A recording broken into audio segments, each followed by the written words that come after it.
નમો હરિયંતાણમ, નમો સિદ્ધાણમ, નમો આયર્યાણમ, નમો વજ્જાયાણમ, નમો લોએ સૌવસાવુણમ. એસો પંચનમુકારો સૌવ પાવપણાસણો મંગલાહાણમ ચ સૌવેસી બડમમ વૈ મંગલમ. મંગલમ ભગવાન વીરો, મંગલમ ગૌતમ પ્રભુ, મંગલમ સ્થૂલભદ્રાદ્યા જૈન ધર્મોસ્તુ મંગલમ. પ્રવચનનો વિષય છે નવી સવાર નવો વિચાર. આજથી લગભગ 1100 વર્ષ પૂર્વે બનેલો અને આશરે 300 જેટલા નીતિ સૂત્રોથી સુશોભિત નીતિ વાક્યામૃત નામનો આ ગ્રંથ. એક એક નીતિ વાક્યનું વાંચન, એનું મનન, એનું પઠન વાંચતા વાંચતા એમ લાગે કે જાણે કે આપણને રોજ સવારના પોરમાં એક નવી વિચારની ભેટ મળે છે.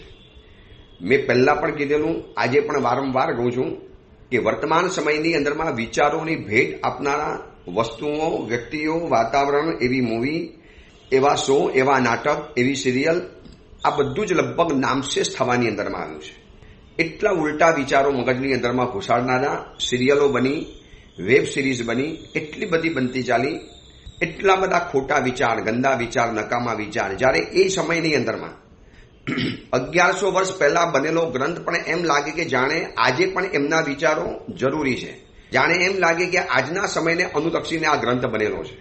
એટલે રચના તો એને કહેવાય કે જે રચના તમે જે સમયે વાંચો, ભલે રચના જે તે સમયે થયેલી હોય, જેમ કે આ ગ્રંથ 1100 વર્ષ પૂર્વે બનેલો છે, પણ એવી રચના છે કે આજે પણ વાંચીએ તો એમ લાગે કે આજના માટે આ જરૂરી છે. હજી પણ બીજા 1000 વર્ષ પછી, હજી પણ બીજા 2000 વર્ષ પછી પણ જ્યારે આ ગ્રંથ વંચાશે ત્યારે એ સમય પણ એમ જ લાગશે કે જાણે આજના સમય માટે આ ગ્રંથ બનાવવામાં આવેલો છે.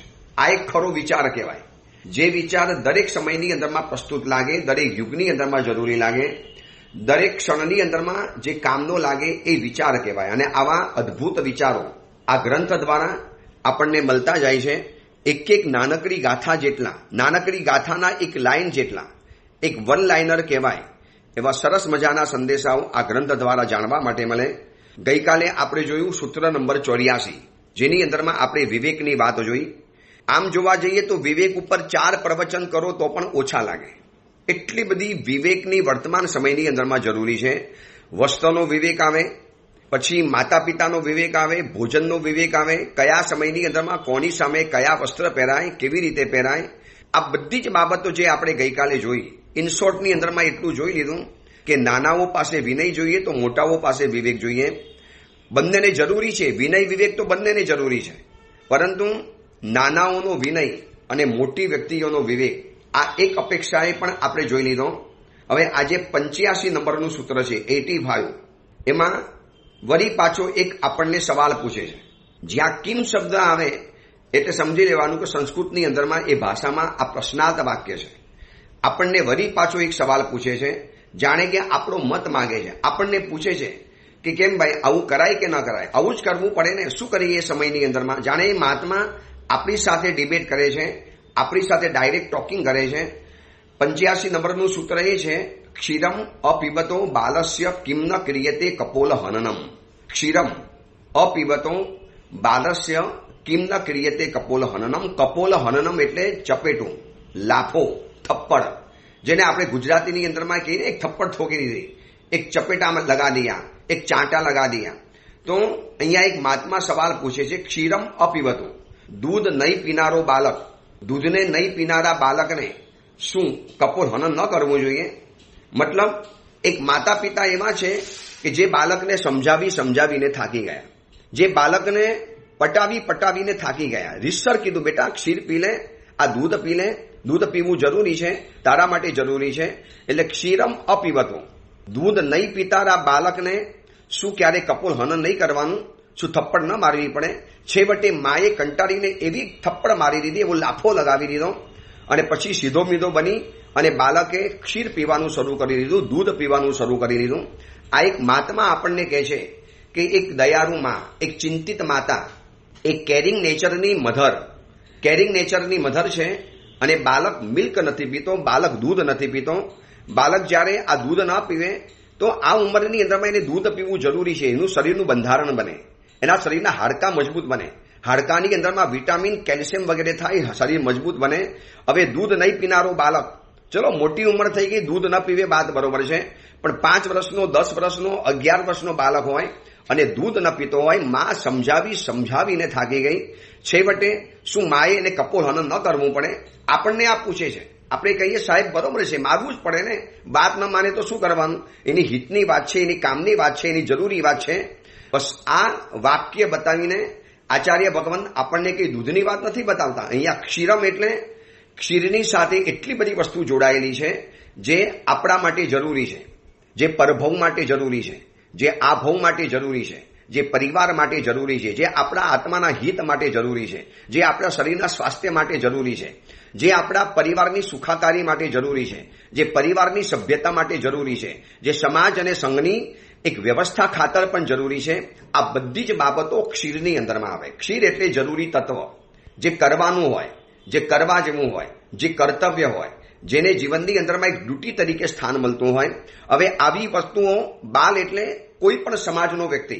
અહીંયા આ ક્ષીરને નહીં પીનારા બાલકનું દ્રષ્ટાંત બતાવી અને આચાર્ય ભગવાન જ્યારે આપણને એમ પૂછે છે શું એને કપોલહનન ન કરવું જોઈએ? માં કરે, સહજ છે, સ્વાભાવિક છે. અને માં મારે છે તો માને કે મારવાનું મન નથી થતું, પણ આ અણસમજુ બાલક આટલી પણ વાત નથી સમજતો. જે સમયની અંદરમાં બાલકને સમજણ નથી હોતી તો કોકની સમજણથી ચાલવું પડે. મોબાઈલની અંદરમાં પોતાની પાસે જ્યારે નેટપેક ન હોય તો કોઈનું વાઈફાઈ લઈ અને એને પોતાનું નેટવર્ક ચલાવવું પડતું હોય. હવે સમજુ માતા પિતા છે તો બાલકે સરેન્ડર કરી દેવાનું, માં તમે કીધું છે બસ મારે પી લેવાનું. આ વાક્યની અંદરમાં એટલા બધા ગભીરાર્થ છુપાયેલા છે, એટલા બધા હેતુ અને અર્થ છુપાયેલા છે. પહેલો અર્થ તો એ બહારથી જે આપણે અર્થ જોયો ને કે દૂધ ન પીનારા બાલકના ગાલ ઉપર શું લાફો નથી મરાતો? दूध न पीने वाले बेटे के गाल ઉપર ક્યાં ચાટા નહીં લગા सकते हैं, આ એક સામાન્ય અર્થ. પણ હવે એના એક જો આપણે અલગ અલગ અર્થ વિચારી લઈએ કે એક બાલક એટલે અહીંયા બાલ શબ્દ જે મૂક્યો છે ને, બાલસ્ય, એ બાલકના માટે દરેક ઉંમરની વ્યક્તિ લઈ લેવાની. હવે આપણે એક પકડીએ સૌથી નાની ઉંમરનો છોકરો, જેને માં એમ કહે છે કે બેટા પાઠશાલામાં જવાનું, બેટા એક ગાથા કરવાની. આ ગણધર રચી સૂત્રો આપણા જીવનમાં જાણવા જરૂરી છે. આપણે બોલીએ તો આપણી જીભ પવિત્ર બને, આપણી જીવવા ઉપર સરસ્વતી માતાનો વાસ થાય, આપણી જીભ પવિત્ર બને અને આપણા જીભ દ્વારા આપણે આ સૂત્રો બોલવાથી આપણા શરીરના એક એક અંગની અંદરમાં એક પવિત્રતાનો વાસ થઈ જાય. આટલું બધું માતા સમજાવતી હોય પૂજા બાબત માટે, પાઠશાલા બાબત માટે, શિબિરમાં જવા બાબત માટે. અને બાલક જો ન માનતો હોય તો પછી શું એના સમજાવનારી જે માતા હોય, માતા તરીકે લેવાના છે ગુરુ, ઉપકારી, વડીલ, શિક્ષક, ટીચર, સર, જે પણ હોય, ઉપાધ્યાય હોય, જે પણ સામે વ્યક્તિ હોય, તો પછી એ શું બાલકને પરાણે ન કરાવી શકે? એક થપ્પડની જેમ મારીને પણ ન કરાવી શકે. અહીંયા થપ્પડનો મતલબ લેવાનો છે દાંટવાનો. અરે કડક શબ્દોની અંદરમાં આલોચના કહીને કહી રહે કરના ही पड़ेगा, नहीं करोगे तो घर में रहने को नहीं मिलेगा. આજે એવા મેં કેટલાય પરિવારો જોયા છે જે પરિવારની અંદરમાં મમ્મીએ સૂચના સ્પષ્ટ આપી દીધી છે, પપ્પાથી માંડીને બધી જ વ્યક્તિઓ માટે, દીકરા દીકરીઓ માટે, બેટા આ ઘરની અંદરમાં બાકી બધું નહીં કરો તો ચાલશે, પણ પરમાત્માની પૂજા, પાઠશાલા અને આટલા જેટલા પણ ઘરના નીતિ નિયમ છે આ પારવા જ પડશે. પૂજ્યપાદ રત્નસુંદર સુરીશ્વરજી મહારાજા લગભગ મોટા ભાગના પ્રવચનોમાં એમના પિતાજીનો એક જિક્ર કરીને કહેતા હોય છે. એમના પિતાજી હતા દલીચંદભાઈ, અને આ દલીચંદભાઈએ પોતાના ઘરની અંદરમાં પોતાના 4 દીકરાઓ હતા.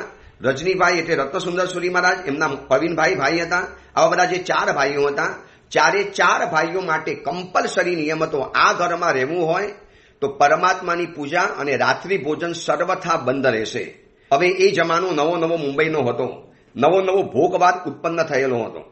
હવે એ સમયની અંદરમાં ક્યારેક મન થાય ને પૂછે તો કરો, આ ઘરની અંદરમાં રહેવા માટે નહીં મળે, તમે તમારું સ્થાન શોધી લેવાનું. આ કપોલ હનન કહેવાય. કઈ થપ્પડ મારવી એ કપોલ હનન નથી. અહીંયા કઈ મારવાની વાત નથી કરતા, અહીંયા કઈ હિંસા કે ક્રાઇમ કરવાની વાત નથી કરતા, અહીંયા કઈ ઘરેલું હિંસાની વાત નથી કરતા. આપણે વાત એ છે કે દૂધ ન પીનારા બાલકને શું કપોલ હનન નથી થતું? શું એને થપ્પડ નથી મારી શકાતી? તો પોતાના હિતની વાતને નહીં સમજાનારી કોઈ પણ વ્યક્તિ, નહીં સમજનારી કોઈ પણ વ્યક્તિ જ્યારે એને ઓલો સમજાવે છે કે ભાઈ આ જરૂરી છે, આ પુણ્યબંધ કરવો જરૂરી પડશે. ભવાંતરોની અંદરમાં જન્મ લેવો હશે કેટલી 84 લાખ યોની છે. એ યોનીની અંદરમાં જન્મ લીધા પછી કયા ભવની અંદરમાં જશું અને ત્યાં શું હાલત થશે. આ ભવ છે પુણ્ય કમાવી લો, પુણ્યના પરમાણુઓ બાંધી લો. પણ ઓલો વ્યક્તિ એવો હોય કે નહીં એટલે નહીં, મારે નથી કરવું, તો પછી કપોળ હનન કરવું પડે. એને પરાણે ધક્કો મારીને પણ પૂજા કરવા મોકલવો પડે, પાઠશાલા મોકલવો પડે, સ્કૂલ ભણવા મોકલવો પડે. એવા માતા પિતા છે કે બાળકને સ્કૂલ નથી જવું તો શું એમ માની લેશે માતા પિતા ઠીક છે શું કરીએ, હવે બાળકની ઈચ્છા નથી તો માતા પિતા રડાવીને પણ પરાણે મોકલશે. આપણે બધા આપણો ભૂતકાળ યાદ કરીએ. પહેલી વાર સ્કૂલે ગયા ત્યારે રડીને જ ગયા. એ શું ને, આ કપોલ હનન કહેવાય. ધક્કો મારવો, પરાણે કરાવવું, આંખમાંથી આંસુ પાડવા. આપણે ગીડગીડાતા હોઈએ, આપણે માતા પિતાની પાસે આજીજી કરતા હોઈએ, બધું જ કરતા હોઈએ, પણ કહીને આ તો નહીં ચાલે, એ તો કરના હી પડેગા. બસ આ કરના પડેગા એ કપોલ હનન. પણ વર્તમાન સમયની અંદરમાં એવા કેટલાય બુદ્ધિજીવીઓ પેદા થઈ ગયા છે જેને ડાહીમાના દીકરા કહી શકાય. બહુ દોડ ડાયા, વધુ પડતા વેવલા થવાના હોય. એ બધું પરાણે ધર્મ નહીં કરાવવાનું, બહુ આટલું બધું પરાણે નહીં કરાવવાનું. ઈચ્છા થાય તો જ કરાવવાનું. બાબા ઈચ્છા તો જીવનમાં થઈ રહી, વર્ષોના વર્ષો નીકળી જવાના. આ મહાત્મા આપણને એ જ કહે છે કે શું કપોલ હનન ન કરી શકાય? એટલે કરી શકાય છે. ડોક્ટર પેશન્ટ જ્યારે ન માનતો હોય તો ડોક્ટર પરાણે પણ એને ઇન્જેક્શન આપી દે. દમ પછાડા કરતો હોય તો બે નર્સને કહી દે હાથ પકડો, પગ પકડી રાખો, અને એક હળવી થપ્પડ પણ મારી દે. नालायक समझता नहीं है, तेरे मैं तेरा ठीक के लिए इलाज कर रहा हूं और तू मना कर रहा है, अड़ियल होके बैठा है, लेना ही पड़ेगा, चुपचाप बैठ जा. क्यारेक દોરી પણ બાંધીને કરવું પડે છે. એમ કહેવાતું હતું કે પૂજ્યપાદ નેમી સુરીશ્વરજી મહારાજા પોતાના શિષ્ય મંડળને જે વિદ્વાન તૈયાર કર્યું, ઉદયસુરી મહારાજ, નંદનસુરી મહારાજ, વિજ્ઞાનસુરી મહારાજ, આ બધા જે લાવણ્યસુરી મહારાજ, આ બધા જે વિદ્વાન શિરોમણીઓ શિષ્યો જો પેદા થયા, કોઈ વ્યાકરણ નિશારદ, કોઈ પાકૃત નિશારદ, આવા જે વિદ્વાન શિષ્યોની જે ફોજ પેદા થઈ ને, એમ કહેવાતું હતું કે ઘડાના દોરાથી ફટકારે અને પરાણે શિષ્યોને ભણાવતા હતા. હવે આ સાંભળ્યા પછી એમ થાય કે એમ પરાણે શું ભણાવવાનું, હવે તો કે મરાતું હશે. અહીંયા મહાત્મા એ જ કે છે કિમ ન કિયતે કપોલ હનનમ. શું ભાઈ કપોલ હનન ન કરી શકાય? કિમ ન ક્રિયતે કપોલ હનનમ, કરી શકાય. પરાણે દૂધ ન પીનારો બાલક જેમ લાફાનો અધિકારી બને છે, થપ્પડ ખાની પડતી હે, એમ સારા કાર્ય બાબતની અંદરમાં જડ બનીને બેઠેલો હોય, પોતાના આત્મહિતની ચિંતાને ભૂલીને બેઠેલો હોય, તો એવાને પછી થપ્પડ મારવી પડે. ક્ષીર એટલે સારી બાબતો, ક્ષીર એટલે ઉત્તમ બાબતો, ક્ષીર એટલે જરૂરી બાબતો. જેટલી પણ જરૂરી બાબત છે, હા કોઈ બિનજરૂરી બાબત માટે કે માતા પિતા મારવાના નથી, ગુરુ કઈ પરાણે નથી કરાવવાના. અમે પણ નાની ઉંમરમાં સંયમ જીવનની અંદરમાં હતા તો અમને પણ ગુરુદેવ ભુવન ભાનુ સુરીશ્વરજી મહારાજા મારીને પણ ગાથા કરાવે, પાઠ કરાવે. રાતના સુઈ ગયા હોય તો દંડાસનનો માર મારીને ઉઠાડીને પાઠ કરાવતા હતા. આ બધા માટે કોમન નિયમ છે કે ક્ષીરમ અપીબતો બાલસ્ય કિમ ન ક્રિયતે કપોલ હનનમ. દૂધ ન પીતો હોય તો એ બાળકને શું કપોલ હનન નથી કરી શકાતું? એમ ધર્મ નહીં કરનારો, ધર્મની પ્રવૃત્તિઓને પસંદ નહીં કરનારો યુવાન દીકરો થઈ ગયો અને ગાંઠો ન હોય તો એ સમયમાં મમ્મી પપ્પા કહીને બેટા આ ઘરની અંદરમાં આ રિવાજ છે, મમ્મી એસી બલજબરી ચલતી હે ક્યાં? આવી બલજબરી કરવાની ઈચ્છા હોય તો કરવાનું, પરાણે કેમ કરાવવાનું? બેટા આ બધી છે ને બુદ્ધિ દોરડાઈ અને ડાઈમાના દીકરા થવું હોય તો તમારે છે ને કોલેજમાં થવાનું. આ ઘરની અંદરમાં કશું નહીં ચાલે, કરના પડેગા મતલબ કરના પડેગા. આને કપોલ હનન કહેવાય.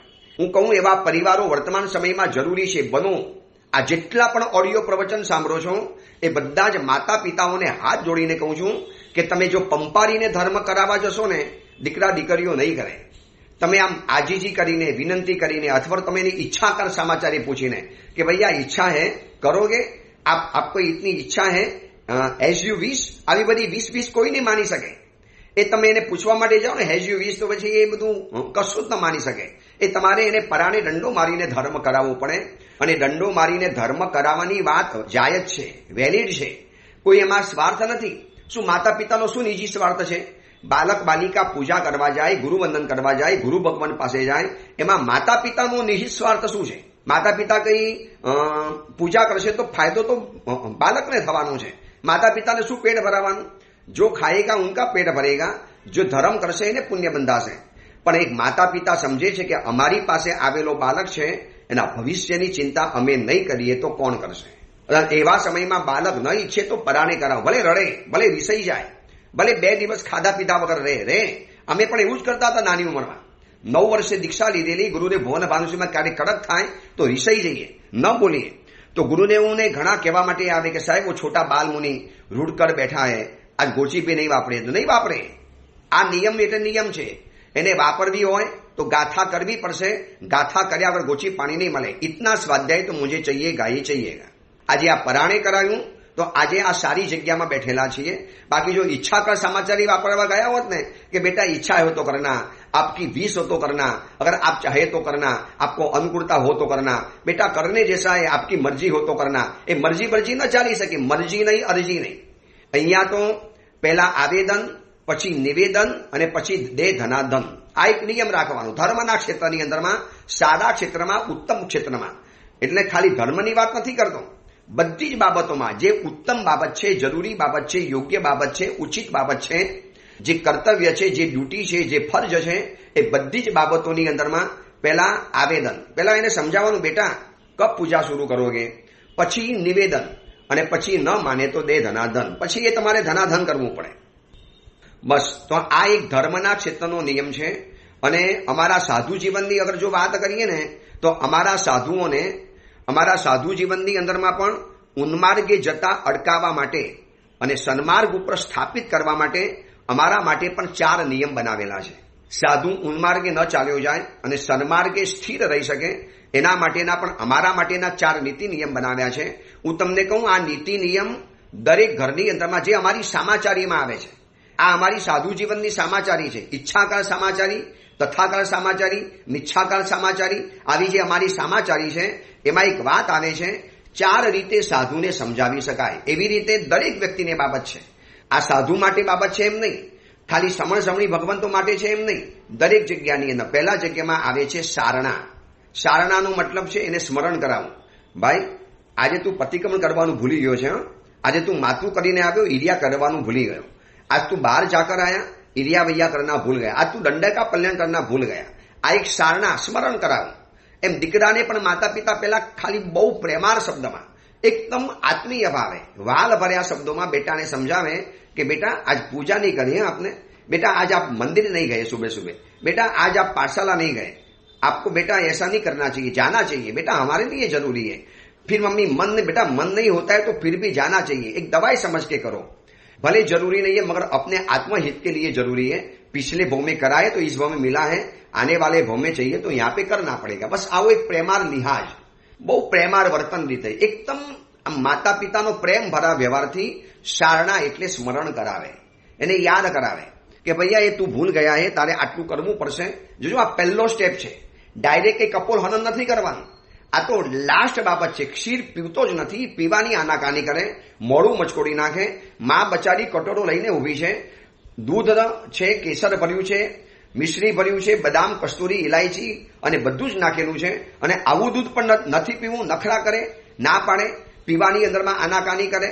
પછી માં છેલ્લે એક જ સ્ટેપ છે, કપોલ હનનમ, થપ્પડ મારી દેવાની, દાટી દેવાનો, ધમકી આપી દેવાની અને છેલ્લો રસ્તો એને બતાવી દેવાનો, જેને 14મું રતન કહે. આપણી ગુજરાતી ભાષામાં જેને 14મું રતન કહેવાય. એ પછી ચખાડવું પડે. પણ પહેલો સ્ટેપ અમને પરમાત્માએ બતાવ્યો છે સારણા, સ્મરણ. ગુરુ પહેલા સ્મરણ કરાવે, 4 દિવસ યાદ દેવડાવે, बेटा इरिया भैया रह गई.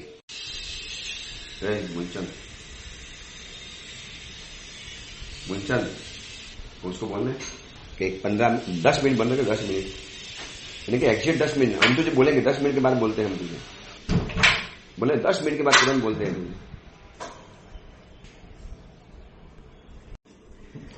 કદાચ આ પ્રવચન સાંભળનારને વચમાં જે અવાજ આવ્યો હશે એ બાજુમાં મકાનમાં જે કામ ચાલુ હતું એના માટેનું જરા અવાજ આવ્યો હતો, એટલા માટે વચ્ચે અવાજ આવી ગયો. એટલે પહેલા નંબરની અંદરમાં આવે છે સારણા, સ્મરણ કરાવવું. બહુ પ્રેમથી એને સ્મરણ કરાવે, બહુ પ્રેમથી એને સમજાવીને.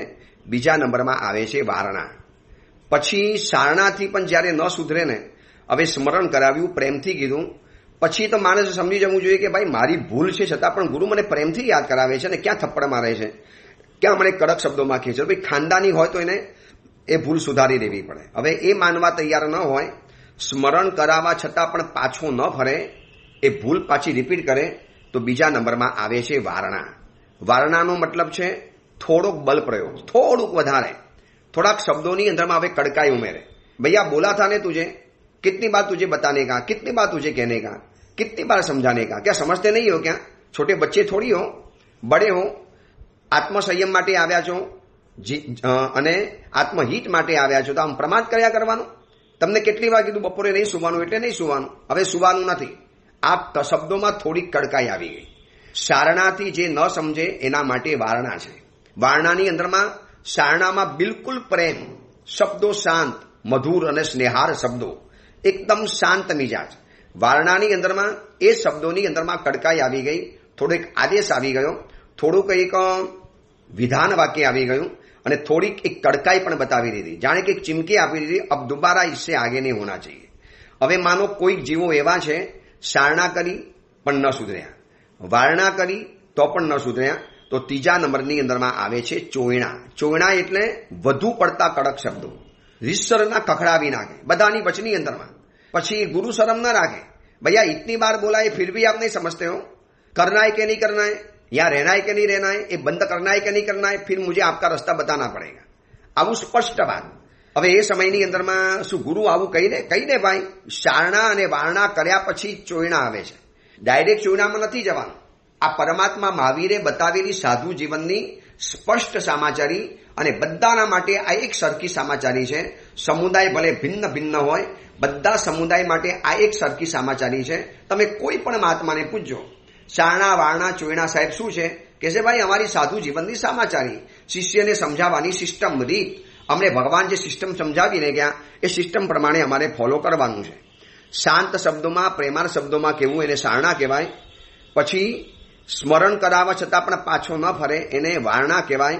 કડક શબ્દોની અંદરમાં પછી એને ખખડાવવો પડે, કડકમાં કડક શબ્દોમાં. પછી એને ઉતારી પણ પાડવો પડે, બધાની વચમાં પણ કહેવું પડે, બધાની વચની અંદરમાં એના જે પણ શબ્દોથી એને ઉતારવો પડે. આ બધું કહેવું ચોરણા કહેવાય.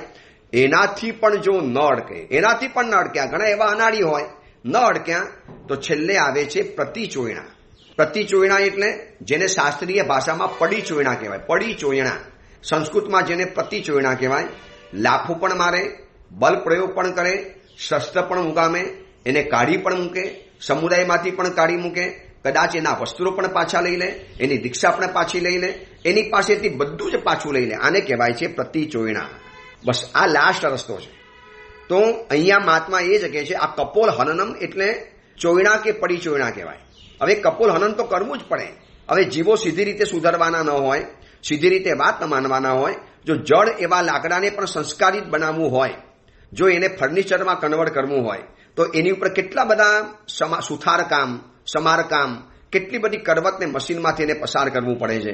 તો જે ફર્નિચરમાં કામ લાગે છે, તો જળ એવા વસ્તુઓને સંસ્કારિત કરવા માટે જો એની ઉપર યોગ્ય સંસ્કરણ કરવું જ પડતું હોય, તો જીવને સુધારવા માટે, સંસ્કારિત બનાવવા માટે એની ઉપર પણ યોગ્ય આવા બધા બલ પ્રયોગો કરવા પડતા હોય છે. કે ગુરુને શોખ નથી કે ખખડાવવાનો, પણ ગુરુની જિમ્મેદારી છે. સરને કોઈ શોખ નથી, હોમવર્ક કરતો ન હોય, વારંવાર સમજાવતા હોઈએ, વારંવાર કહેતા હોઈએ કે ભાઈ આ તમારે લેસન વાંચીને આવવાનું, આટલું હોમવર્ક કરીને આવવાનું, આટલું તમારે ઘરકામ કરીને આવવાનું, અને એ બધું સમજાયા પછી પણ જો ન કરે તો પછી ગુરુ 14મું રતન બતાવી દે. કેટલી સરસ મજાની વાત બતાવે છે. વર્તમાન સમયની અંદરમાં કેમ જીવવું, કેમ આપણે કરવું, આપણે કેમ ઘરની અંદરમાં વ્યવસ્થા ગોઠવવી. આખા ઘરની વ્યવસ્થા એક વ્યક્તિના કારણે જો બગડતી હોય, ડિસ્ટર્બ થતી હોય, એને કીધું કે ભાઈ 10 વાગ્યા સુધીમાં ઘરમાં આવી જવાનું, અથવા તો 11 વાગ્યા સુધીમાં, વધુમાં 12 વાગ્યા સુધીમાં. એ મન ભાવે તારે 2 વાગે પણ આવે, 3 વાગે પણ આવે, નાઇટ આઉટ બહાર કરી લે, નાઇટ સ્ટે કરીને આવે, અને મોડે રાત સુધી ભટક્યા કરવાનું હોય. સારણા કરી, વારણા કરી, ચોયણા પણ કરી, અને પછી ન કહે તો માતા પિતા ઘરમાંથી કાઢી મૂકે, બેટા નીકળી જાઓ આ ઘરમાંથી, જ્યાં તમને ઠીક લાગે ત્યાં ચાલ્યા જાઓ, અહીંયા તમને કરવા માટે નહીં મળે. એમ કહેવાય છે કે જેકી ચેન, તમે નામ સાંભળ્યું છે જેકી ચેનનું, જેની કરોડો કરોડો કરોડો કરોડો રૂપિયાની સંપત્તિ છે. એ સંપત્તિની અંદરમાં એને એના પોતાના દીકરાને બાકાત કરી નાખ્યો. આ બધી બાબતો જાણજો. આ એને પડી ચોયણા કરી કહેવાય, કપોલ હનન કર્યું કહેવાય. અબજોની અબજોની અબજોની સંપત્તિ છે, ખરબો રૂપિયા કહેવાય. એ બધી સંપત્તિ એને કહી દીધું કે હું ડોનેશન કરી દઈશ, ટ્રસ્ટોમાં આપી દઈશ, મારા દેશ માટે વાપરી લઈશ, પણ મારા દીકરાને આમાંથી કાણી કોડી પણ નહીં મળે. કેમ?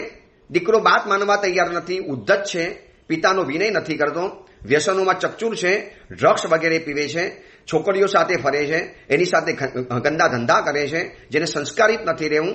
તમે જોજો આ જમાનાની અંદરમાં જેકી ચેન આવો અજૈન પણ વ્યક્તિ, જે કોઈ ભગવાન મહાવીરનો પંથ નથી પામ્યો, એવી પણ વ્યક્તિએ જ્યારે પોતાના દીકરા માટે પડી ચોયણા કરી રહી છે, શાસ્ત્રીય ભાષામાં પડી ચોયણા કહેવાય.